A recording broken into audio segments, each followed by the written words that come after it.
हाँ दोस्तों, कैसे हैं? उम्मीद है आप सब ठीक होंगे, अपनी पढ़ाई कर रहे होंगे। मैं मोहम्मद मुख्तार आपके सामने मैं फिर से हाजिर हूँ भारत के भूगोल की एक अहम कड़ी लेकर, जिसमें आज हम भारत के भूगोल के अंतर्गत भारत में खाद्य सुरक्षा पर बात करने वाले हैं। क्योंकि यह एक ऐसा अध्याय है दोस्तों जिससे रिलेटेड प्रश्न संघ लोक सेवा आयोग या राज्य लोक सेवा आयोग में पूछा ही जाता है। इसे नजरअंदाज नहीं किया जा सकता। तो ये हमारी छोटी सी कोशिश है आप सबके लिए। और सबसे जरूरी बात कि हम डिजिटल माध्यम से शिक्षा को आपके घर तक, आपके जो है कि नजदीक लाने का प्रयास कर रहे हैं, ताकि गरीब से गरीब व्यक्ति भी आसानी से प्रतियोगी परीक्षाओं की तैयारी कर सके और अपने सपने को पूरा कर सके। तो आइए, बात तो लंबी होती रहेगी, हम बढ़ते हैं मूल टॉपिक पर। तो इस वीडियो में हम बात करने वाले हैं भारत में खाद्य सुरक्षा। ठीक है, इसको सब्जेक्टिव फॉर्म में हम बताने का प्रयास करेंगे, हर एंगल से इनको समझाने का हम प्रयास करेंगे, और इससे संबंधित जो भी महत्वपूर्ण ऑब्जेक्टिव प्रश्न है उनको तो हम बताएंगे। और जैसा कि हम हर वीडियो में कहते हैं कि भारत के भूगोल को रटना नहीं है, बल्कि सुनकर समझकर उसे याद कर लेना है। आपकी जानकारी के लिए बता दें दोस्तों कि मैंने इसी चैनल पर ऑब्जेक्टिव प्रश्नों का भी एक भंडारा शुरू किया है, जो आपको समय समय पर वो वीडियो मिल रहा है। आज तक मैंने जो भी पढ़ाया है, खासकर अभी ज्योग्राफी में जो हम पढ़ा रहे हैं, हर टॉपिक से रिलेटेड जितने भी ऑब्जेक्टिव प्रश्न बन सकता है और आज तक परीक्षाओं में पूछा गया, उन सारे को मैं समाहित करके आपके सामने लाने का प्रयास कर रहा हूं। जो ऑब्जेक्टिव ज्योग्राफी के नाम से प्लेलिस्ट है उसमें आपको मिल जाएगा। आपसे निवेदन है कि उस वीडियो को देखिए। और हाँ, अगर आप हमारे चैनल पर नए हैं तो इस चैनल को सब्सक्राइब करना बिल्कुल मत भूलिए, और इसको जितना ज्यादा हो सकता है शेयर कीजिए, क्योंकि यह जितना बड़ा परिवार होगा उतना ज्यादा लाइक्स, कमेंट और शेयर मिलेंगे, जिससे हमारे मुहिम को और भी पंख लग जाएंगे। तो चलिए, बातें लंबी होती रहेगी, हम आते हैं मूल मुद्दे पर। भारत में खाद्य सुरक्षा, तो बिल्कुल ध्यान से सुनिए, माइंड पर कोई बोझ नहीं रखना है। हम कोशिश करेंगे कि इस वीडियो में ही आपके आधे से ज्यादा टॉपिक सोल्व हो जाए, और सोल्व तो दूर की बात, वो मन मस्तिष्क में बैठ जाए। तो बिल्कुल शांत होके धैर्य के साथ वीडियो में एंड तक बने रहना है। ठीक है दोस्तों, तो आइए मूल टॉपिक पे हम आते हैं, भारत में खाद्य सुरक्षा, फूड सिक्योरिटी इन इंडिया। ठीक है, यहां तक कोई दिक्कत है? अब देखिए, आप किसी भी प्रश्न का उत्तर लिख रहे हैं, सब्जेक्टिव क्वेश्चंस हैं, ठीक है, आप उनका उत्तर लिख रहे हैं, तो आप क्या करते हैं? पहले भूमिका लिखते हैं। चाहे कोई भी प्रश्न हो, उसमें आप भूमिका लिखते हैं। तो इस वीडियो में भी, या इस प्रश्न का जब आप उत्तर लिख रहे हैं, तो दो तीन बातें आपको ध्यान में रख लेनी है। जैसे मैं बोल रहा हूं उसको लिख लीजिएगा कि भोजन मनुष्य की बेसिक नीड है, मौलिक आवश्यकता है। ये तो चीजें देना ही देना है। दूसरा क्या देना है कि अपेक्षाकृत कम विकसित राज्यों में गरीबी का अनुपात ज्यादा है, और गरीब व्यक्ति को खाद्य सुरक्षा उपलब्ध नहीं है। अब ये खाद्य सुरक्षा बड़ा क्रिटिकल चीज है, उसी को तो हम इस वीडियो में सोल्व करने वाले हैं। मतलब आप भूमिका में जिज्ञासा बढ़ाते हैं कि आप क्या कहने वाले हैं, क्या बताने वाले हैं। तो ठीक है, दो तीन बातें हो गई। भोजन बेसिक नीड है, गरीब राज्यों में अपेक्षाकृत अधिक गरीबी पाई जाती है, या आर्थिक दृष्टि से कम विकसित राज्य में गरीबी अपेक्षाकृत अधिक पाई जाती है, और गरीब व्यक्ति को, निर्धन व्यक्ति को खाद्य सुरक्षा उपलब्ध नहीं है। ये चीजें आप डाल देंगे। बाकी आप तो और भी समझदार हैं कि आप इनसे भी ज्यादा भूमिका में जितनी अच्छी बातें हो सकती है वो आप डाल सकते हैं। वो कौन कौन सी बातें आप डालेंगे इस वीडियो में आपको मिलेगा। ठीक है, अब आइए, जो महत्वपूर्ण टॉपिक है जिस पर हम बात करने वाले हैं, भारत में खाद्य सुरक्षा पर बात करने वाले हैं, तो उससे सब पहले हमको यह जानना है कि खाद्य सुरक्षा क्या है। तो पहला क्या टॉपिक पर हम बात करने वाले हैं? खाद्य सुरक्षा क्या है। ठीक है, यह प्रश्न हो गया, व्हाट इज द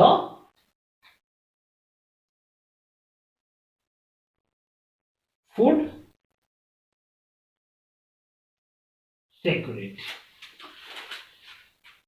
इसका मूल मतलब है, यह प्रश्न में आप समझाने का प्रयास करेंगे कि खाद्य सुरक्षा क्या है। तो सीधी सी बात देखिए, अब जब इनका जवाब लिखेंगे तो माइंड में एक चीज रख लीजिए, खाद्य सुरक्षा इस शब्द में ही इसका अर्थ छिपा हुआ है। यही नहीं, खाद्य मतलब भोजन, सुरक्षा मतलब सुरक्षा, भोजन की सुरक्षा सुनिश्चित करना इसका शाब्दिक अर्थ होता है। ठीक है, तो देखिए एक एक करके हम बढ़ते हैं।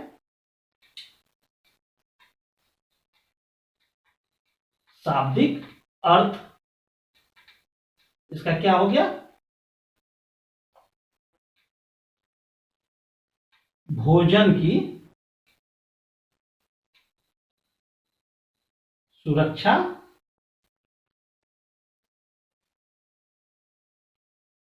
सुनिश्चित करना, ये इसका मूल उत्तर हो गया या मूल अर्थ हुआ। लेकिन जब आप यूपीएससी जैसे एग्जाम में इसका उत्तर लिख रहे हैं तो इससे काम नहीं चलेगा, ये आपकी जानकारी के लिए है, ये चीजें तो कहेंगे। लेकिन आप कोशिश कीजिए कि कुछ महत्वपूर्ण व्यक्ति के, कुछ विद्वानों के, कुछ संस्था के द्वारा अगर कोई बात कही गई है तो उसको कोट कीजिए, तो आपको बता दें। देखिए ऑब्जेक्टिव प्रश्न कहां कहां से उठता है, ये हम शुरुआत करते हैं विश्व लेवल से। ठीक है, कि खाद्य सुरक्षा से रिलेटेड जो विश्व में सबसे बड़ी संस्था है, सबसे बड़ा ऑर्गेनाइजेशन है, उसका नाम क्या है, उसका नाम है FAO। याद रखिए, खाद्य सुरक्षा से रिलेटेड विश्व में सबसे बड़ी ऑर्गेनाइजेशन का नाम क्या है, FAO। ठीक है, अब देखिए FAO क्या है, इसका फुल फॉर्म देख लेते हैं। कई चीजें पूछा जाता है, food and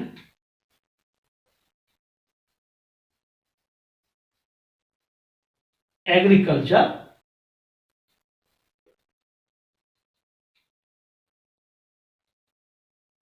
organisation, food and agriculture organisation, इसका मीनिंग क्या होता है हिंदी में, खाद्य एवं कृषि संगठन। क्लियर, अभी एक दो बातें ही पता चली। खाद्य सुरक्षा से रिलेटेड विश्व की सबसे बड़ी संस्था का नाम क्या है, FAO, और उसका फुल फॉर्म होता है फूड एंड एग्रीकल्चर ऑर्गेनाइजेशन, जिसका हिंदी अनुवाद होता है खाद्य एवं कृषि संगठन। अब देखिए FAO से रिलेटेड भी कई सारे टॉपिक है जिसको आपको याद रख लेनी चाहिए। जैसे FAO का फुल फॉर्म तो हो गया, इसकी देखिए स्थापना कब की गई, स्थापना, ये बातें याद रख लीजिए, स्थापना किया गया 1945 ईस्वी में। ठीक है, ये याद रख लीजिए।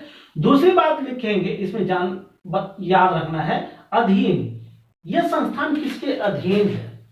तो विश्व की सबसे बड़ी संस्था का जब नाम आया तो जाहिर सी बात ये, जब यह खुद किसी चीज की सबसे बड़ी संस्था, तो यह विश्व की सबसे बड़ी ऑर्गेनाइजेशन जो है उसके अधीन होगा। तो विश्व का वर्तमान में सबसे बड़ी ऑर्गेनाइजेशन का नाम क्या है, UNO। ठीक है, संयुक्त राष्ट्र। और दूसरी बात, इसके मुख्यालय देख लीजिए, इसका मुख्यालय कहां है, मुख्यालय खाद्य एवं कृषि संगठन जो है उसका मुख्यालय है रोम में, रोम टाइबर नदी के निकट या किनारे स्थित है। दूसरा बात, एक चीज और जान लीजिए, चूंकि खाद्य से रिलेटेड है तो विश्व में खाद्य दिवस कब मनाया जाता है, खाद्य दिवस कब मनाया जाता है, ये याद रख लीजिए, 16 अक्टूबर को, 16 अक्टूबर को। ये दो तीन बातें आपको ध्यान में रखनी है। ठीक है, फिर से रिपीट कर देता हूं कि FAO खाद्य सुरक्षा से रिलेटेड विश्व की सबसे बड़ी संस्था है। इसकी स्थापना 1945 ईस्वी में की गई है। यह UNO के अधीन स्थित है। ठीक है, और इसका मुख्यालय रोम है। विश्व खाद्य दिवस 16 अक्टूबर को मनाया जाता है। अब देखिए कि हमने बताया कि चूंकि यह जब खाद्य सुरक्षा से रिलेटेड विश्व की सबसे बड़ी संस्था है तो इन्होंने एक परिभाषा बनाया है खाद्य सुरक्षा से रिलेटेड। ठीक है, खाद्य FAO की परिभाषा हम देख लेते हैं। FAO की परिभाषा खाद्य सुरक्षा से रिलेटेड हम देख लेते हैं। ठीक है, देखिए बिल्कुल ध्यान से सुनिएगा, ज्यादा कठिन नहीं है। विश्व के सभी लोगों को उचित पोषण युक्त भोजन की उपलब्धता सुनिश्चित करना। चलिए मैं लिख लेता हूं, फिर इस पर हम डिस्कस करेंगे। ठीक है,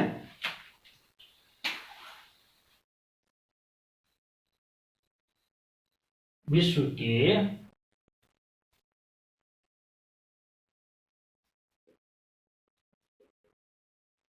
लोगों को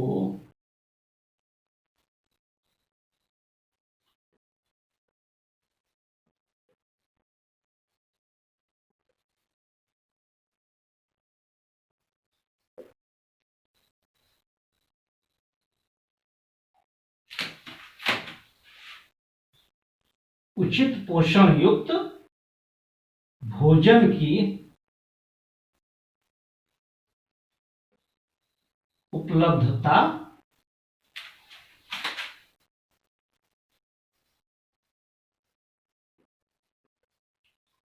सुनिश्चित करना। ये खाद्य सुरक्षा की सबसे अच्छी परिभाषा बताइए। जब आप खाद्य सुरक्षा की परिभाषा बता रहे हैं, खाद्य सुरक्षा क्या है इस पर बात कर रहे हैं, तो उसमें FAO की परिभाषा देना बहुत ही जरूरी है। जब आप इस तरह के उदाहरण को कोट करेंगे तो आपके उत्तर में 4 चांद लग जाते हैं। ठीक है, तो हम बात क्या कर रहे हैं कि FAO ने खाद्य सुरक्षा की एक परिभाषा दी है। वो क्या दी है कि विश्व के सभी लोगों को उचित पोषण युक्त भोजन की उपलब्धता सुनिश्चित करना। अब इसमें देखिए जो मूल बातें क्या क्या है, खाद्य सुरक्षा के अधीन कौन सी बातें प्रमुख रूप से आती है, उसको इस परिभाषा में से खोजा जा सकता है। तो इसमें मुख्यतः हमने 3 बातें पाई है। खाद्य सुरक्षा में 3 बातें पाई जाती है। पहला क्या पाई जाती है देख लीजिए। पहला इसमें लिया है पोषण युक्त भोजन। कैसा हो, खाद्य सुरक्षा के अधीन क्या आता है, हमारा भोजन पोषण युक्त हो। तो क्या है, पहला जो इसमें तत्व आ जाता है वो क्या आता है, पोषण युक्त। ठीक है, ये हो गया पहली। और दूसरी क्या है कि उपलब्धता। दूसरा इसमें क्या महत्वपूर्ण बातें आई, उपलब्धता। क्योंकि एक तो पोषण युक्त हो, जो भोजन हमें मिल रहा है वो पोषण युक्त हो, हमारे शरीर को लगने वाला, हमारे स्वास्थ्य में वृद्धि करने वाला भोजन हो। ठीक है, दूषित न हो, बासी न हो, सड़ा गला भोजन न हो। ठीक है, तो ये हो गया पोषण युक्त में। और क्या है दूसरी बात, उपलब्धता। दूसरे इसमें सुरक्षा में क्या आ गया, खाद्य सुरक्षा में उपलब्धता।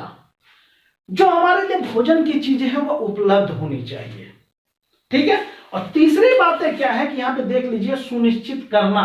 तो तीसरी बात है क्या इसमें मुख्य रूप से है कि उसकी निरंतरता हो,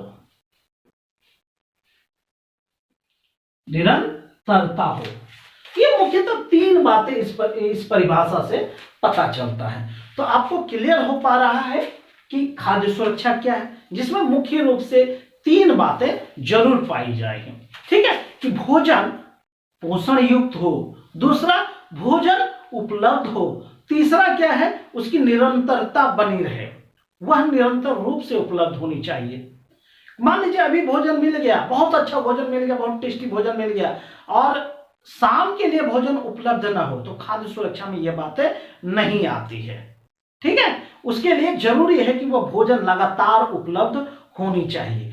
तो इस तरह मुख्यतः दोस्तों खाद्य सुरक्षा क्या है वो मैंने इसमें क्लियर कर दिया। आप चाहे इनका स्क्रीनशॉट लेना चाहे ले सकते हैं, लिखना चाहे लिख सकते हैं, फिर और कुछ टॉपिक पर हम बात करते हैं।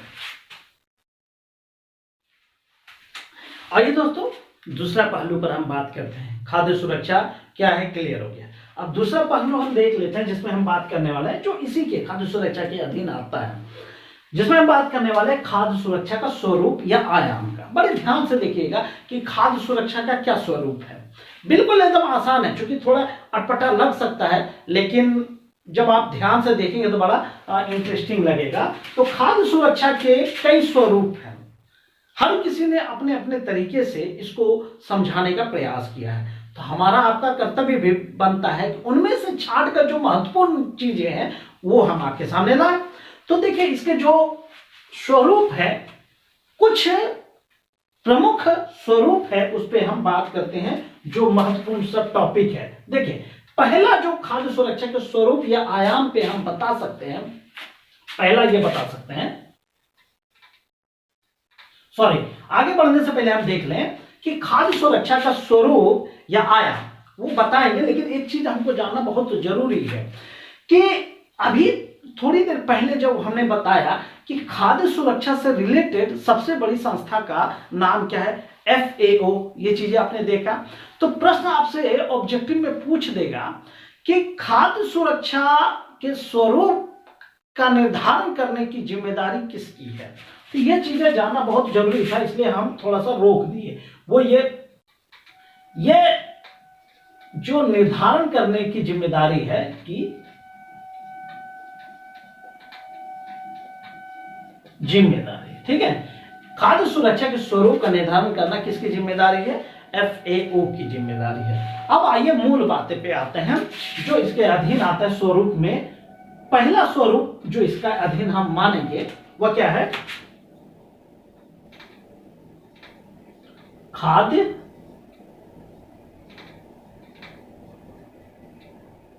पदार्थों की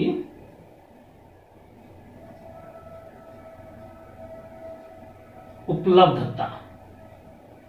पहले स्वरूप में पहले नंबर पे अगर कोई बात आता है, खाद्य पदार्थ की उपलब्धता आता है। मतलब जो चीजें हम खाएंगे, हमारे भूख को मिटाने के लिए जो चीजें आवश्यक है, पहले तो वो चीजें उपलब्ध होनी चाहिए। ठीक है, अब उपलब्ध हो गया। दूसरा स्वरूप में आप क्या बताएंगे, दूसरा जो आप बताएंगे, खाद्य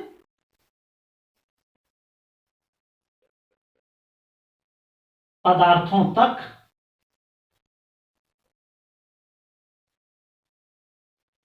पहुंच। दूसरा जो महत्वपूर्ण स्वरूप है वह है खाद्य पदार्थों तक पहुंच।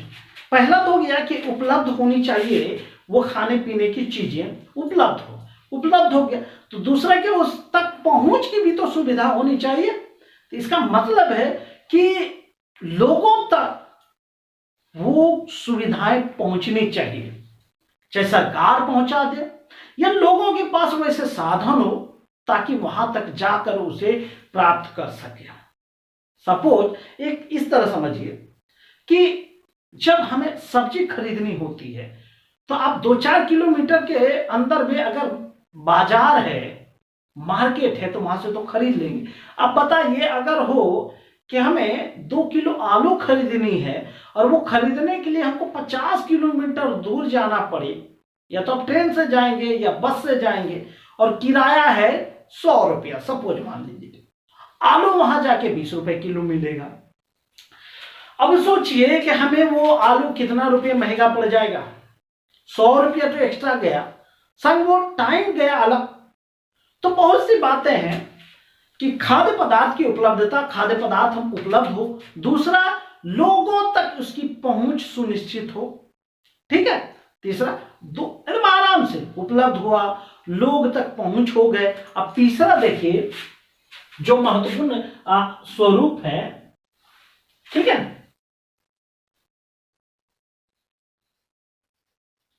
समुचित उपभोग। तीसरी बात है क्या हुई, लोगों तक पहुंच गया, ठीक है भाई, उसका समुचित उपभोग करना यह भी एक स्वरूप में आता है। उसको देख लीजिए, इस तरह समझने का प्रयास कीजिए कि मान लीजिए हम 2 रोटी खाते हैं, रोटी उपलब्ध है, वो हमारे पास आ भी गया। 2 रोटी अगर हम खाते हैं तो ठीक है, अगर हमारे पास 4 रोटी उपलब्ध हो गया, किसी वजह से हमें 4 रोटी मिल गया तो हम 4 रोटी खा रहे हैं, ऐसी बात तो नहीं है।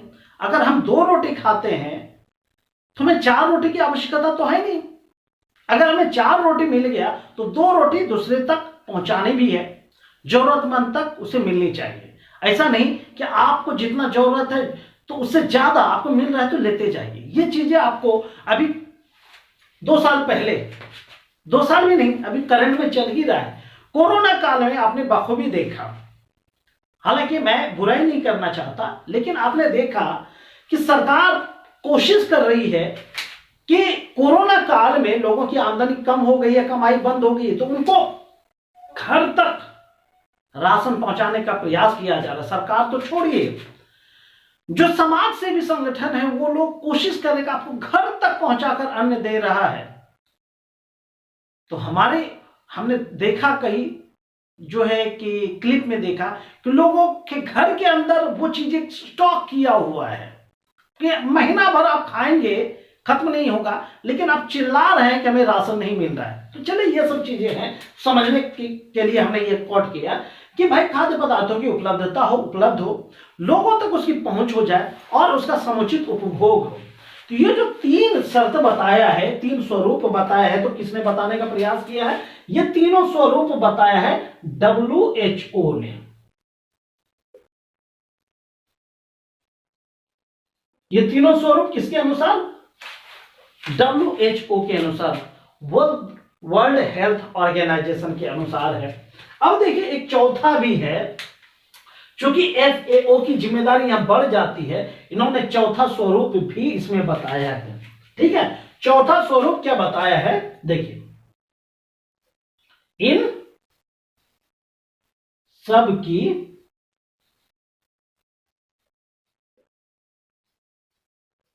निरंतरता, और ये चीजें किसने बताया? ये बताया है FAO के अनुसार। क्लियर हो गया? अब आपने देख लिया इसके स्वरूप में 4 प्रमुख बातें हैं। अब आपसे प्रश्न पूछ देगा कि WHO के अनुसार खाद्य सुरक्षा के स्वरूप की संख्या कितनी है? तो WHO के अनुसार 4 है। वहीं अगर FAO के अनुसार पूछे तो FAO के अनुसार ये 4 चीजें हैं। ठीक है, उन्होंने 4 स्वरूप बताया है। तो ये हो गया स्वरूप की बात। इनको आप लिखना चाहे लिख लीजिए, स्क्रीनशॉट लेना चाहे ले लीजिए, फिर कुछ और टॉपिक पर इसमें बात करते हैं। आइए खाद्य सुरक्षा से रिलेटेड तीसरा टॉपिक पे हम अध्ययन करने वाले हैं, और तीसरा टॉपिक है भारत में खाद्य सुरक्षा की स्थिति। ये भी बताना है आपको इस प्रश्न के उत्तर में। बिल्कुल ध्यान से सुनिएगा कि देखिए, चूंकि हम भारत का कंपेयर विश्व से करते जा रहे हैं, खाद्य सुरक्षा की हम बात कर रहे हैं, तो चलिए थोड़ा वर्ल्ड की ओर चलते हैं। यूएनओ ने 2015 ईस्वी में सतत विकास का लक्ष्य निर्धारित किया, जिसमें 17 लक्ष्य को निर्धारित किया गया। बिल्कुल ध्यान से सुनिएगा, 17 लक्ष्य को निर्धारित किया गया, जिसमें भूखमरी भी एक था। ये देखिए, इसको मैं लिखता हूं, क्या है, कब की बात हो रही है? 2015 ईस्वी में। किसने? यूएनओ ने क्या किया? सतत विकास का लक्ष्य निर्धारित किया। कब? 2015 ईस्वी में। और सतत विकास का लक्ष्य जो है उसमें संख्या कितना था, कितना लक्ष्य को निर्धारित किया गया था? संख्या था 17। बिल्कुल ध्यान से सुनिएगा कि यूएनओ ने सतत विकास का लक्ष्य कब निर्धारित किया? 2015 ईस्वी में। उसमें कितने लक्ष्य थे? 17 लक्ष्य थे। तो और इसमें एक चीज याद रख लीजिए, उन 17 में से भूखमरी भी एक था। यहां लिख देते हैं, इनमें से एक भूखमरी भी था। ध्यान है ना, इन 17 टारगेट में से एक भूखमरी भी था, क्योंकि हम यहां पे खाद्य सुरक्षा की बात कर रहे हैं। और यूएनओ ने जो यह सतत विकास का लक्ष्य घोषित किया, इसको कब तक अचीव कर लेने का उन्होंने प्लान बनाया था। लक्ष्य कब तक का था?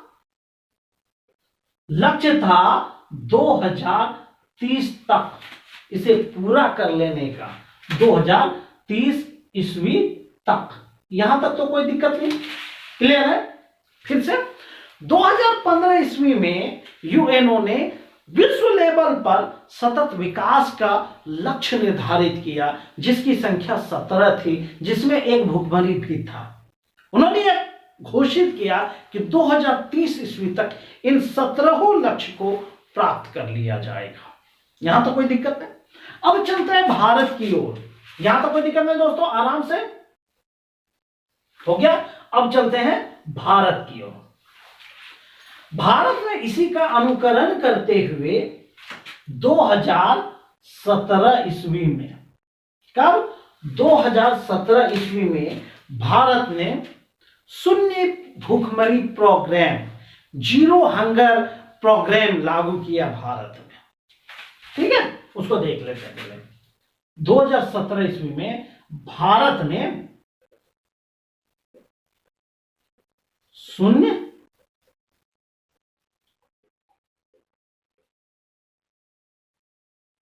शून्य भूखमरी प्रोग्राम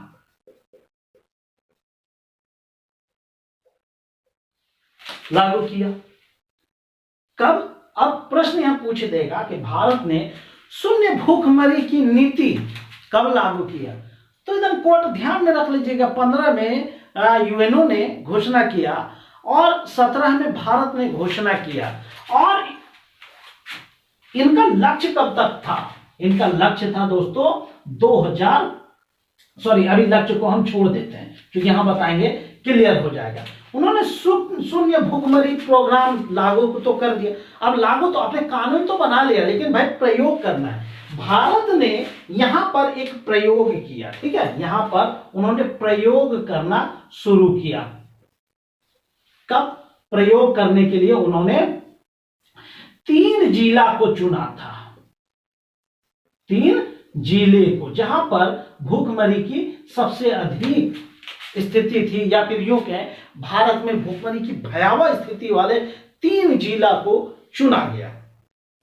लागू तो 2017 ईस्वी में कर दिया गया। ठीक है, और फिर प्रयोग किया, या फिर कहीं स्टार्ट कर दिया, शुरुआत किया भारत के पहले 3 जिले से। ये भी ऑब्जेक्टिव में पूछा जाएगा, बड़े ध्यान से इसको देखना है और याद रखना है। ठीक है, वो 3 जिले कौन कौन से थे उनको देख लेना है। पहला था इसमें कोरापुट। कोरापुट कहां पे है भैया? उड़ीसा में। दूसरा जिला जो उन्होंने लिया, थाने। थाने कहां पे है?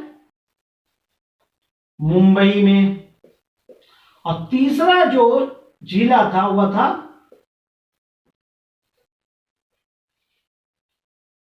गोरखपुर। और गोरखपुर कहां पे है भैया? यूपी में।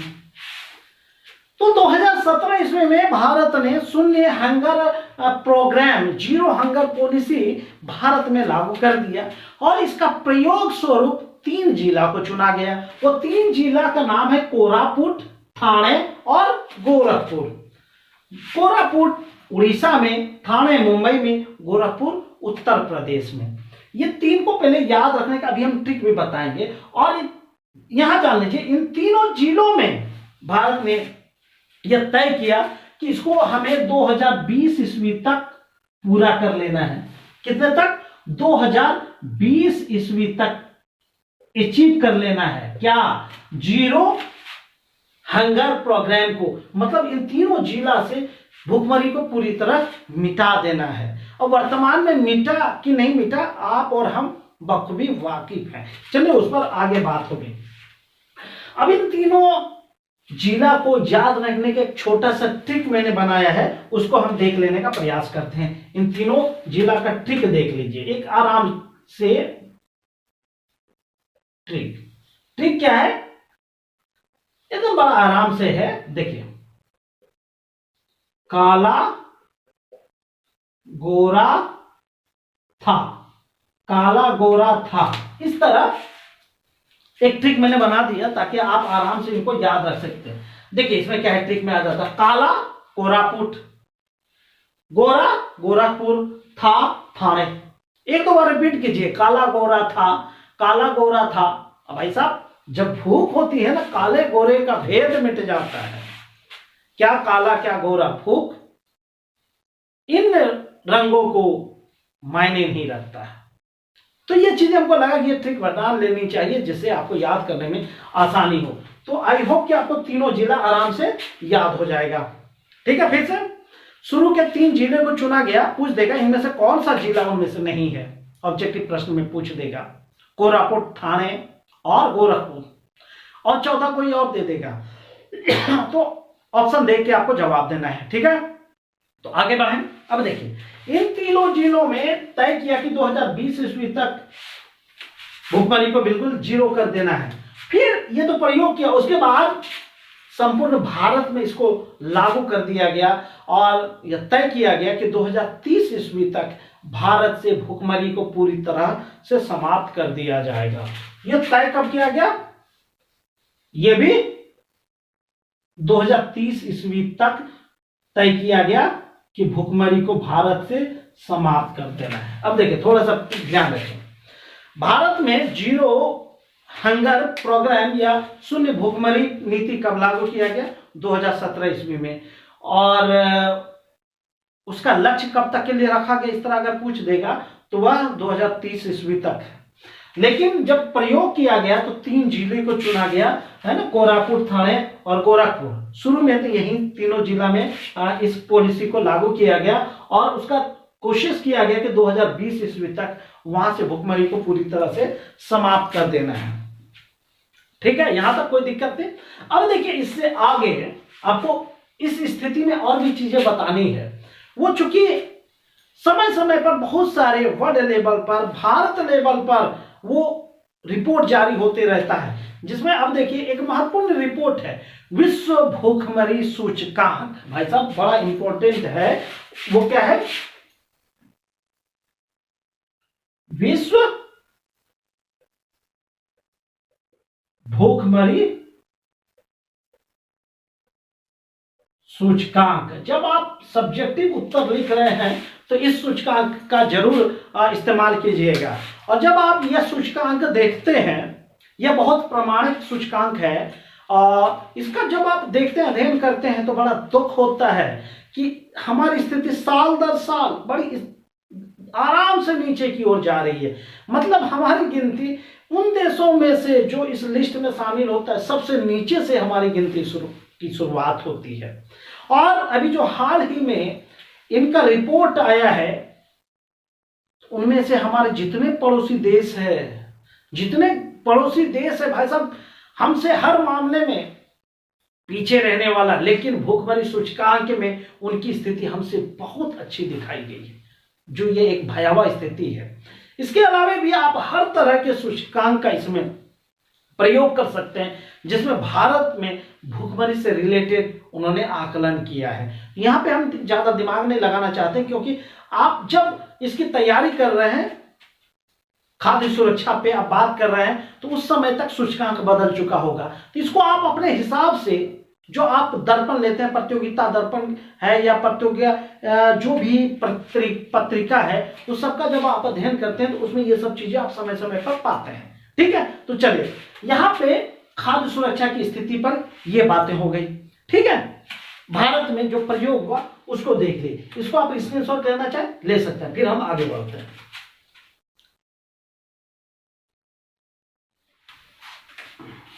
आइए दोस्तों, चौथे पहलू पर हम बात करते हैं खाद्य सुरक्षा से रिलेटेड। खाद्य सुरक्षा हेतु सरकार का पहल या भारत सरकार का पहल, इस तरह कह सकते हैं। भारत में क्या स्थिति है खाद्य सुरक्षा की, वो आपने देख लिया। अब पहल भी, बड़ा ध्यान से सुनिएगा, बड़ा इंटरेस्टिंग है दोस्तों, ठीक है। भारत में खाद्य सुरक्षा हेतु सरकार ने जो कोशिश किया है, उसके लिए जो है खाद्य सुरक्षा प्रणाली बनाए, पूरा तंत्र बनाया गया है, जिसके 2 अंग है, ठीक है। तो पहले उस चीज को हम यहां देख लेते हैं कि खाद्य सुरक्षा हेतु सरकार का क्या इसमें रणनीति है, ठीक है। तो पहले रणनीति के तहत इसमें कह सकते हैं कि राष्ट्रीय खाद्य सुरक्षा प्रणाली, एक सिस्टम बनाया गया है, खाद्य सुरक्षा सिस्टम। और अभी हमने कहा इसके 2 अंग हैं। इसके कितने हैं? 2 अंग हैं। तो ध्यान से सुनिएगा दोस्तों, 2 अंग है। क्या है? पहला एक है बफर स्टॉक और एक है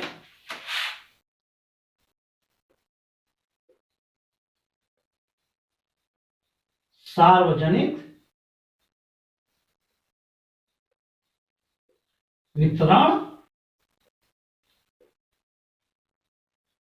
प्रणाली।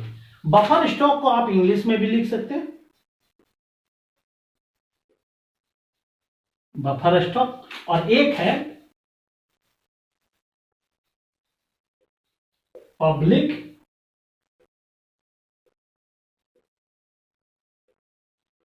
Distribution system, public distribution system. अब देखिए, बड़े ध्यान से देखिएगा, ये नाम बड़ा अटपटा लग रहा होगा, लेकिन जब आप ध्यान से देखेंगे तो क्लियर हो जाएगा। बफर स्टॉक क्या है? बफर स्टॉक, अब देखिए, स्टॉक मतलब जमा करना। भारत सरकार इस अंग के तहत क्या करती है? जमा करती है, खाद्य सामग्री को जमा करती है। जमा कैसे करेगी भाई? हमारे देश में उत्पादन होगा, जहां उत्पादन होता है वहां से खरीदना है और यहां जमा करना है। इसमें क्या होता है? खरीदना और जमा करना है, खरीदना और जमा करना, जमा करना, ये इसके अधीन होता है। दूसरा यहां पे क्या होता है भाई साहब? वितरण होता है, इसके अधीन सार्वजनिक वितरण प्रणाली में। यहां देखिए वितरण, इसमें क्या होता है? वितरण, वितरण मतलब बांटना, ठीक है। अब देखिए, ये तो मूल अंतर है। अब हम पहले बफर स्टॉक को क्लियर कर लेते हैं कि ये जो खाद्य सुरक्षा प्रणाली है भारत में राष्ट्रीय लेवल पर, वो किस तरह काम करती है, मतलब बफर स्टॉक कैसे किया जाता है। अब देखिए, बड़ा ध्यान से सुनिएगा। बफर स्टॉक के अधीन जो है काम क्या करना है कि खरीदना है। किससे खरीदना है? सीधे किसानों से खरीदना है। अब कैसे खरीदेगी? भारत सरकार तो नहीं आ जाएगी, या संसद का कोई सदस्य उठ के तो नहीं आ जाएगा, बल्कि इसके लिए भारत में एक ऑर्गेनाइजेशन गठित किया गया है, या फिर एक संस्था का गठन किया गया है, ठीक है। एफसीआई जिसे आप कहते हैं, फूड कॉर्पोरेशन ऑफ इंडिया। 1974 ईस्वी में इसकी स्थापना की गई है। अब देखिए, पहले इसको देख लेते हैं। खरीदना और जमा करना कौन करता है? देखिए, इसके अधीन एफसीआई का गठन किया गया। इसका फुल फॉर्म क्या है? फूड कॉर्पोरेशन ऑफ इंडिया, इसका फुल फॉर्म हो गया। कई बार आपका एफसीआई का फुल फॉर्म पूछ देगा। और एफसीआई का गठन कब किया गया है? इसको हिंदी में जब आप कहेंगे, भारतीय खाद्य निगम, इसकी स्थापना किया गया है। और यह कब स्थापित किया गया है? 1974 ईस्वी में, ठीक है। एफसीआई की स्थापना कब की गई? 1974 ईस्वी में। अब देखिए, यह एफसीआई खरीदती है खाद्यान्न को। कहां से खरीदती है? यह एफसीआई किससे खरीदती है? न्यूनतम समर्थन मूल्य पर, न्यूनतम समर्थन मूल्य पर खरीदती है। किससे? ध्यान रखिएगा, किससे पूछ देगा? तो किससे भाई साहब? किसानों से। देखिएगा अब यहां पे देखिए प्रश्न कहां कहां से उभरता है। पूछ देगा न्यूनतम समर्थन मूल्य क्या है, मतलब भारत सरकार यह तय करती है न्यूनतम समर्थन मूल्य। कोई भी फसल की जब खरीदी होगी और भारत सरकार उस फसल का न्यूनतम समर्थन मूल्य यदि घोषित कर दिया तो इसका मतलब है उससे कम दाम में आपको खरीदना नहीं है, आप उससे ऊंचे दाम में खरीद सकते हैं। तो भाई साहब ये एफसीआई करती क्या है? भारत सरकार जो न्यूनतम समर्थन मूल्य लागू करती है, हर फसल के बाद ये चीजें होता है, भारत सरकार उसका मूल्य निर्धारित करता है, फिर उस मूल्य पर यह एफसीआई डायरेक्ट किसानों से संपर्क करती है, किसानों से उनका फसल खरीदती है। तो यहां दो चीजें हो गई, पहला तो बिचौलियों से किसानों की रक्षा हो रही है, एफसीआई डायरेक्ट किसानों से संपर्क करती है और उनका फसल एकदम खेत से ही कहिए उनके घर से ही खरीद कर बफर स्टॉक में ले जाती है। इसमें क्या होता है कि बीच में बिचौलिया समाप्त हो जाता है। कई बार इसको इस तरह समझिए, मान लीजिए सरकार ने गेहूं की कीमत 1500 रुपये पर क्विंटल निर्धारित किया, तो एफसीआई तो किसानों से 1500 रुपये खरीदने के लिए कहेगी या खरीदेगी, लेकिन बिचौलिया क्या करेगा? उनको तो बेचना है सरकार को 15 रुपए या 1500 रुपये क्विंटल में ही बेचना है, तो किसानों से 8 रुपये क्विंटल में खरीद लेगा।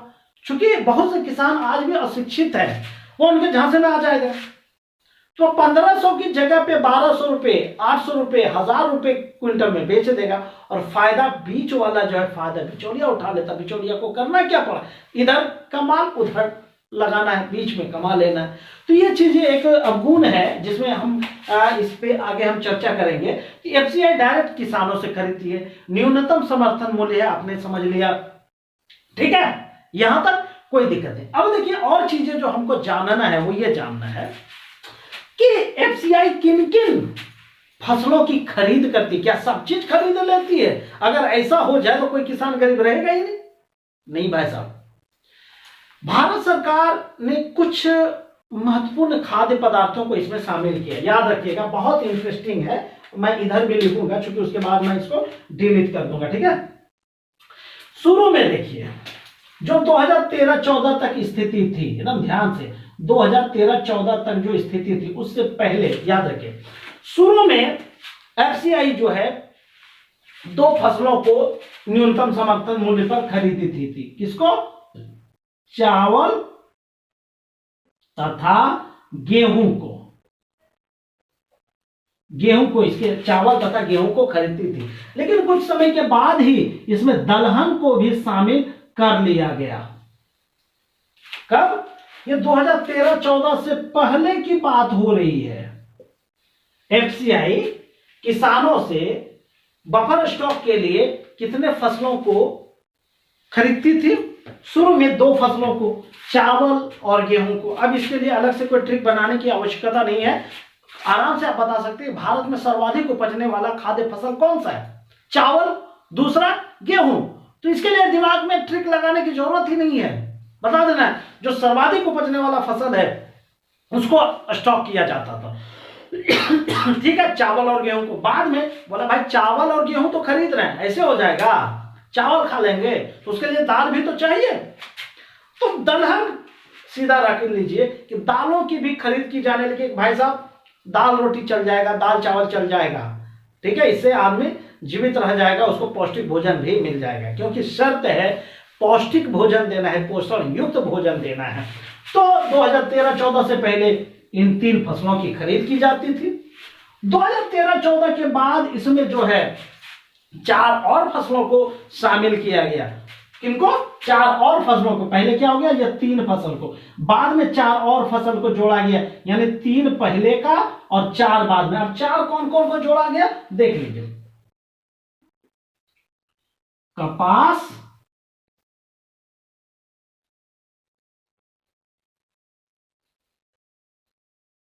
गन्ना,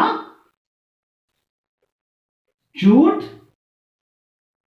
तथा मोटा अनाज। तथा मोटा अनाज को इसमें शामिल किया गया। ठीक है, यहां तक कोई दिक्कत नहीं। अब देखिए यहां पे देखिए कि एफसीआई पूछेगा, एफसीआई वर्तमान में बफर स्टॉक के लिए कितने प्रकार के खाद्य वस्तुओं को खरीद करता है। तो वर्तमान में 7 प्रकार के जो है कि खाद्य पदार्थों की खरीद करता है। वो कौन कौन सा वर्तमान में, ये चीज हो गया 2013-14 के बाद। 2013-14 के पहले 3 प्रकार के फसलों की खरीद होती थी, चावल, गेहूं तथा दलहन की। ठीक है, चावल, गेहूं तथा दलहन की। बाद में इस तीनों को इसमें शामिल तो था ही, पहले से था ही, उसमें 4 और जोड़ दिया गया, कपास, गन्ना, जूट तथा मोटा अनाज। ठीक है, कि भाई गरीब लोग चावल रोटी नहीं मिलेगा, मोटा अनाज भी मिलेगा, खा लेगा, सत्तू खा लेगा। सत्तू भाई ग्रामीण क्षेत्रों में फेमस है। जो कि मजबूत वाला काम करता है, मजदूरी करने वाला है, हाथों मेहनत करने वाला है, उसको सत्तू दे दीजिए। आज भी सत्तू आप खाइए, आप घंटों तक बिना भूख लगे काम कर सकते हैं। ठीक है, मैंने भी सत्तू खाया है और आप भी खा के देखिए, बड़ा इंटरेस्टिंग। ये भारत की एक शान है, भारत की एक शान है कि सत्तू आज भी जिंदा है और सत्तू खाने वाला भाई साहब आज भी बहुत मजबूत है। चलिए उस पर बाद में बातचीत होती रहेगी। तो यहां तक क्लियर हो गया कि 2013-14 से पहले 3 फसलों की खरीद हो रही है, 2013-14 के बाद 7 प्रकार के फसलों की इसमें खरीद हो रही है। इस तरह बफर स्टॉक क्लियर हो गया। फिर से एक बार मैं बफर स्टॉक को क्लियर कर लूं, फिर से सार्वजनिक वितरण प्रणाली पे आएंगे। बफर स्टॉक में क्या होता है कि भारत सरकार न्यूनतम समर्थन मूल्य निर्धारित करती है। उस मूल्य पर एफसीआई, जिसकी स्थापना 1974 ईस्वी में की गई, और FCI food corporation of India, भारतीय खाद्य निगम, उस मूल्य पर किसानों से क्रय करती है और उसे स्टॉक करती है। और शुरू में 2 फसलों को इसमें शामिल किया गया, चावल और गेहूं को। बाद में इसमें दलहन को भी शामिल कर लिया गया, लेकिन यह स्थिति 2013-14 तक थी। 2013-14 के बाद इसमें 4 और फसल को जोड़ दिया गया है ना, कपास, गन्ना, जूट और मोटा अनाज को। इस तरह वर्तमान में 7 प्रमुख फसलों की खरीद एफसीआई करती है। तो आपको बफर स्टॉक में आपने देख लिया कि ये स्ट्रक्चर है। अब चलिए आप इनका स्क्रीनशॉट लेना चाहें ले सकते हैं, लिखना चाहें लिख सकते हैं, फिर मैं सार्वजनिक वितरण प्रणाली पे आऊंगा। आइए दोस्तों अब देखते हैं सार्वजनिक वितरण प्रणाली। बफर स्टॉक में क्या देखा कि एफसीआई खरीदती है और उसका भंडारण कर रही है। ठीक है, जमा कर रही है और सरकार ने तो जमा कर लिया। अब क्या है कि जमा किसके लिए किया गया, जरूरतमंद के लिए। अमीर व्यक्ति तो खरीदेगा और खाएगा ही, लेकिन भाई खाद्य सुरक्षा की बात हो रही है। अधिकांश व्यक्ति या बहुसंख्यक व्यक्ति या मनुष्य आज भी गरीबी रेखा से नीचे है या गरीब है, निर्धन है, उसको वो चीजें मुहैया करानी है। तो इसके तहत ये सार्वजनिक वितरण प्रणाली, पब्लिक डिस्ट्रीब्यूशन सिस्टम के तहत सरकार उन लोगों को खाद्यान्न मुहैया कराती है। ठीक है, तो इसका काम क्या, इसके थ्रू वो वितरण करती है, बांटती है। अब देखिए बड़े ध्यान से देखिएगा कि जब जिसको वितरण करेगा वो कौन होगा, उपभोक्ता। कौन होगा, उपभोक्ता।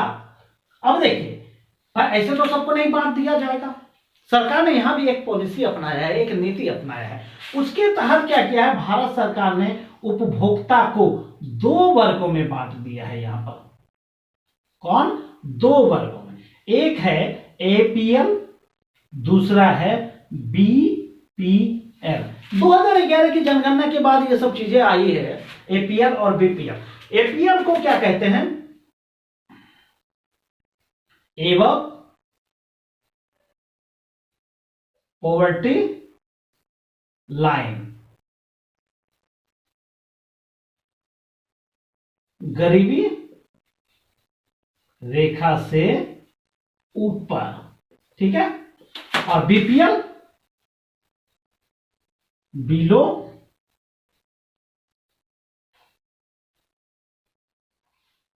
Poverty line, below poverty line.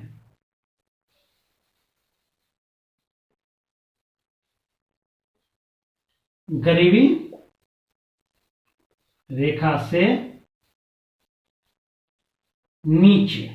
मतलब उन्होंने तय किया एक रेखा तय किया कि कोई गरीबी रेखा से ऊपर है, कोई गरीबी रेखा से नीचे है, इनके भी दोष हैं। फिलहाल यहां समझते हैं कि उपभोक्ता को इसके तहत दो वर्गों में बांटा गया है, एपीएल बीपीएल। इसके नाम से ही है, एक है गरीबी रेखा से ऊपर और दूसरे है गरीबी रेखा से नीचे। जो गरीबी रेखा से नीचे है उसको ज्यादा मुहैया कराना है, जो गरीबी रेखा से ऊपर है उसको अपेक्षाकृत कम सुविधा का मुहैया कराना है। तो यहां पे यही हुआ।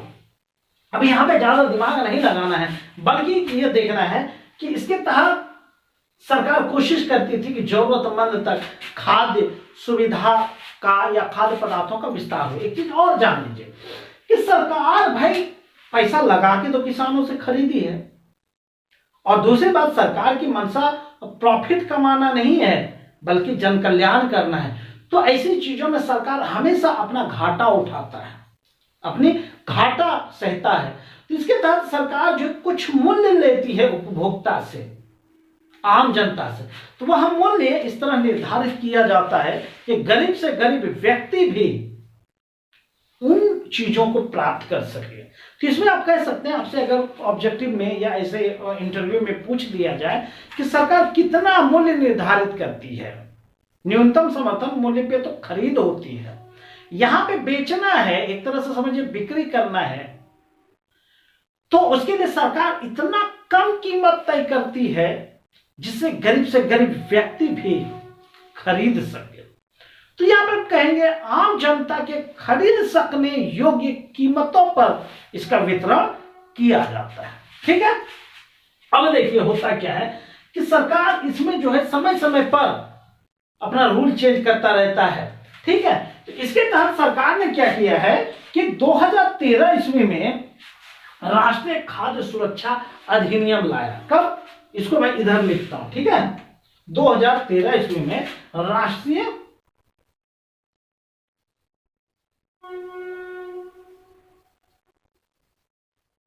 खाद्य सुरक्षा अधिनियम लेकर आया। कब? 2013 ईस्वी में। ठीक है, राष्ट्रीय खाद्य सुरक्षा अधिनियम 2013। इसके स्थापना जो इसको लागू किया जाता है वह किया जाता है 10 सितंबर 2013 ईस्वी को इसे लागू किया जाता है। यहां तक कोई दिक्कत नहीं, एपीएल बीपीएल हो ही गया। उसके बाद राष्ट्रीय खाद्य सुरक्षा अधिनियम 2013 लाया गया भारत में, और उसकी जो लागू किया गया उसे लागू किया गया 10 सितंबर 2013 ईस्वी को लागू किया गया। ठीक है, इसको और थोड़ा विस्तृत किया गया, जो सुविधाएं मिल रही है उसको और विस्तृत किया। जान लीजिए इसमें जो है क्या किया, एपीएल और बीपीएल के अलावे एक महत्वपूर्ण वर्ग है जो इससे वंचित हो जाता था, और सरकार उस पर विशेष ध्यान देने जा रही है वर्तमान समय में। उसमें जो है दिव्यांग शब्द याद रख लीजिए। दिव्यांग को इस वर्ग में शामिल किया गया 2020 ईस्वी में।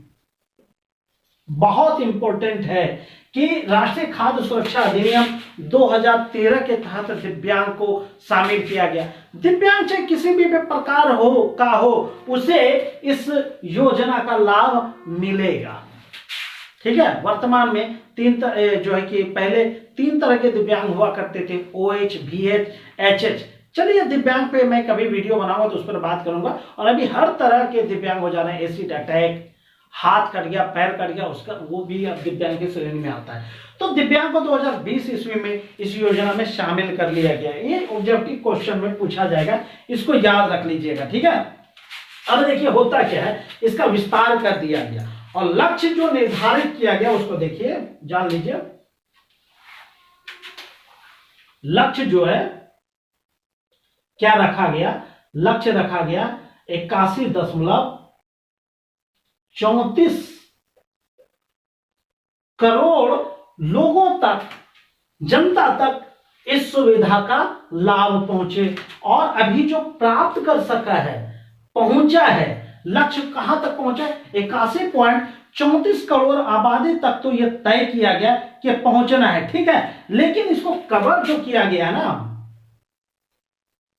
कवर जो किया गया वह 80.72 या 72 करोड़ जनता इसमें अभी तक शामिल हो चुका है। बहुत बड़ी बात है भाई साहब। इसके अधीन लक्ष्य निर्धारित किया गया 81.34 करोड़ जनता को भाई ये सुविधा देना है, लेकिन अभी तक वर्तमान स्थिति है 80.72 करोड़ आबादी इसमें शामिल है। अब ये तो हो गया कि लक्ष्य, और भाई कितना अचीव कर पा रहे हैं। एक चीज और इसमें जान लीजिए कि शहरी और ग्रामीण आबादी के हिसाब से भी इसमें बंटवारा किया गया है। वो इस तरह है, देखिए यहां पर हम लिख देते हैं इसमें, तो आप नीचे लिख लीजिएगा, ठीक है। ग्रामीण जनता का 75% आबादी को लिया इसमें, शहरी जनता को जो है 50% आबादी इसमें कवर किया गया, और पूरे देश में, ठीक है ना, कुल अगर कहे 67% आबादी इसमें कवर हो रही है, यह लक्ष्य निर्धारित किया गया। फिर से राष्ट्रीय खाद्य सुरक्षा अधिनियम 2013 के तहत सार्वजनिक वितरण प्रणाली के अधीन जो है ग्रामीण जनता का 75% आबादी और शहरी जनसंख्या का 50% आबादी को इसमें कवर किया गया, और जब आप औसत निकालेंगे तो 67% आबादी इस योजना के तहत कवर हो रही है। यहां तक कोई दिक्कत है? चलिए इसको आप लिख सकते हैं, क्योंकि और भी इसमें बताना, चलिए इसी में हम बता देते हैं चूंकि जगह है। अब देखिए न्यूनतम समर्थन मूल्य पर तो खरीदी हुई है, अब सरकार कम से कम कीमत पर उपभोक्ता को वो सामग्री उपलब्ध करा रही है, तो उसमें क्या है कि अनाज के हिसाब से मूल्य तय किया गया। अब देखिए जो पात्र परिवार है, याद रखिए पात्र परिवार, ये अभी भी कोरोना काल में ये योजना चली थी सार्वजनिक वितरण प्रणाली के तहत। पात्र परिवार को जो है 5 केजी प्रति व्यक्ति प्रति माह निर्धारित किया गया। प्रत्येक व्यक्ति, परिवार में जितना व्यक्ति है, चाहे वो आज जन्म क्यों न लिया हो, उसको भी काउंट किया गया है। प्रति व्यक्ति 5 केजी प्रति महीना निर्धारित किया गया। सरकार की बहुत बड़ी कोशिश है। अब देखिए उसमें क्या है कि कौन कौन सा अन्न को शामिल किया गया। पहला देखिए चावल, दूसरा गेहूं, और तीसरा मोटा अनाज। मोटा अनाज को इसमें शामिल किया गया। चावल गेहूं चूंकि स्क्रीन पर नहीं दिख पा रहा है, यहां से मैं हटाता हूं। 5 केजी प्रति व्यक्ति प्रति माह निर्धारित किया गया। मैं यहां कर देता हूं। पहला क्या? चावल, दूसरा गेहूं, और तीसरा मोटा अनाज। ठीक है, मोटा अनाज। अब आश्चर्य होगा, इसका जो कीमत लगाया गया चावल का 3 रुपए प्रति केजी दर लगाया गया, गेहूं 2 रुपए प्रति केजी, और मोटा अनाज 1 रुपए प्रति केजी निर्धारित किया गया मूल्य। अब भाई साहब इतना कम कीमत कौन देता है? आप भीख मांगते हैं तो भाई भिखारी को 1 रुपए दे दिया जाता है। भारत सरकार उस 1 रुपए में आपको 1 किलो अनाज उपलब्ध करा रही है। तो फिर सर कि इस योजना के तहत पात्र परिवार को कितना केजी पर व्यक्ति जो है खाद्यान्न उपलब्ध कराती है? 5 केजी पर व्यक्ति प्रति महीना उपलब्ध कराती है। उसमें रेट पूछ देगा। चावल 3 रुपए केजी, और गेहूं 2 रुपए केजी, और मोटा अनाज 1 रुपए केजी। अब देखिए यहाँ पे थोड़ा कैलकुलेशन कीजिए कितना रुपए पड़ जाता होगा। सपोज मान लीजिए 5 केजी प्रत्येक व्यक्ति के नाम से हुआ तो 5-5 केजी हम मान लेते हैं। चावल अगर 5 केजी मिला तो 5 केजी 3 रुपए के हिसाब से 5 तिहाई 15 रुपए हो गया। ठीक है, उसी तरह अगर गेहूं 2 रुपए किलो है, 5 किलो का कितना हो गया? 2 पंचा 10 रुपए, और मोटा अनाज 1 रुपए प्रति किलो है, तो और अगर 5 केजी मिला तो कितना रुपए का होगा? 5 रुपए का। आप सोचिए भाई साहब कितना हो रहा है? 30 रुपए में आपको कितना मिल जा रहा है? 15 केजी। 15 केजी खाद्यान्न 30 रुपए में मिल जा रहा है, और औसत आपको मूल्य कितना पड़ रहा है? 2 रुपए। तो ये थे खाद्य सुरक्षा हेतु सरकार के पहल, यहां तक कोई दिक्कत नहीं। चलिए इसका स्क्रीनशॉट लेना चाहे ले सकते हैं, लिखना चाहे लिख सकते हैं, क्योंकि वीडियो बहुत बड़ा होता जा रहा है, फिर थोड़ा सा रुक जाइए, ज्यादा टाइम हम नहीं लेंगे, ठीक है। इसका स्क्रीनशॉट ले लीजिए, आगे बात करें। चलिए बहुत कम समय अब लेंगे, इसको देख लेते हैं। एक और भी टॉपिक इसमें बना लीजिएगा, बहुत सारा टॉपिक है। जो महत्वपूर्ण टॉपिक है, खाद्य सुरक्षा का समक्ष चुनौतियां क्या है भारत में, वो देखिए। इसमें कई सारी चुनौतियां भाई साहब, देख लेते हैं एक एक करके, मैं यहां लिख देता हूं क्या है जो चुनौतियां है। बढ़ती जनसंख्या, ये पहला समस्या, किसी भी काम के पीछे जो पहली समस्या यही जनसंख्या आ जाती है, क्योंकि दिनों दिन जनसंख्या बढ़ती जा रही है हमारे देश की, या कहीं विश्व की जनसंख्या बढ़ती जा रही है। ये एक समस्या है, इस जो है कि नीति को असफल करने में महत्वपूर्ण योगदान है। दूसरा क्या है, आप कह सकते हैं कृषि क्षेत्र का कम होना।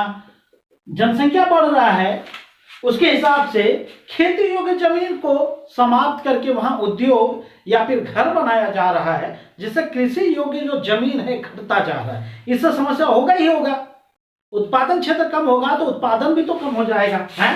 और तीसरा क्या है, देख लीजिए तीसरा क्या है। तीसरा कह सकते हैं कृषि क्षेत्र में विषैली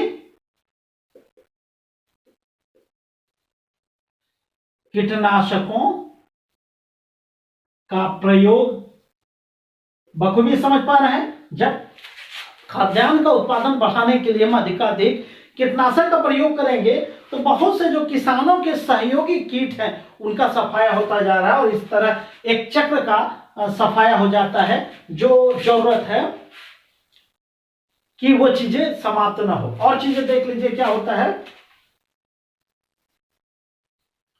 खाद्य पदार्थों के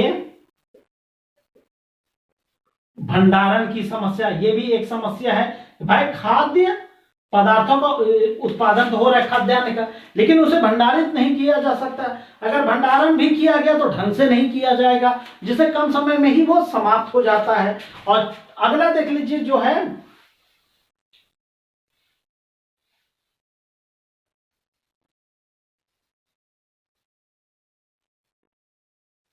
खाद्यान्नों में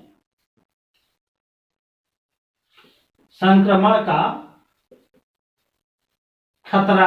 यह भी एक प्रकार का खतरा है कि खाद्यान्न का उत्पादन तो हो रहा है, उसमें खतरा है। कई बार क्या होता है कि फसल चर जाता है, जो आवारा पशु वो चर जाते हैं। कई बार काट कर उसे भंडारित तो किया, वहां पे संक्रमण बढ़ गया, नमी बढ़ गया, उसमें कीड़े लग गए, बहुत सी चीजें होती है जिसकी वजह से जो है कि खाद्यान्न का जो है कि नुकसान हो जाता है। और क्या है कि इसके अधीन जो है और भी महत्वपूर्ण क्या है कि मोटे अनाज के उत्पादन को नजरअंदाज किया जाता है, ठीक है।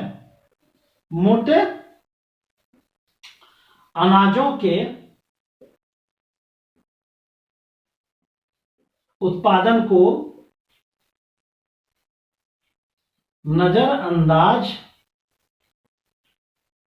करना, यह भी एक महत्वपूर्ण समस्या है, चुनौती है कि मोटे अनाज जो खासकर गरीबों का खाद्य फसल कह सकते हैं उसकी ओर कम ध्यान देना, यह भी एक समस्या का कारण है कि बखूबी हर क्षेत्र में समान रूप से ध्यान दिया जाना चाहिए। और भी बहुत सी बातें हैं, आप आराम से बता सकते हैं। और भी आगे जब ये चुनौतियां हैं आप उनका समाधान कैसे बताएंगे या फिर उनके सुधार के क्या उपाय बताएंगे, ये चीजें का ठीक उल्टा कर दीजिए। अगर आप सुधार बताएंगे, जैसे बढ़ती जनसंख्या तो बढ़ती जनसंख्या पर रोक, कृषि क्षेत्र का कम होना तो यहाँ पे उल्टा कर दीजिए, उसके कृषि क्षेत्र में विस्तार करना, कृषि क्षेत्र में विषैली कीटनाशकों का प्रयोग मत करना, ये सुधार बता दीजिए। खाद्य पदार्थों के भंडारण की समस्या, तो खाद्य पदार्थों का भंडारण सही तरीके से करना, समय पे करना, सही जगह पे करना। खाद्यान्नों में संक्रमण का खतरा, भाई खाद्यान्नों में संक्रमण को बचाना है, खाद्यान्नों को संक्रमण से बचाना है, इस तरह का। और अगला क्या, मोटे अनाज के उत्पादन को नजरअंदाज करना, यह है उसमें नजरअंदाज की जगह दीजिए ध्यान देना है, विशेष ध्यान देना है। इस तरह दोस्तों आज हमने इस वीडियो में भारत में खाद्य सुरक्षा से रिलेटेड हमने प्रश्नों को देखा।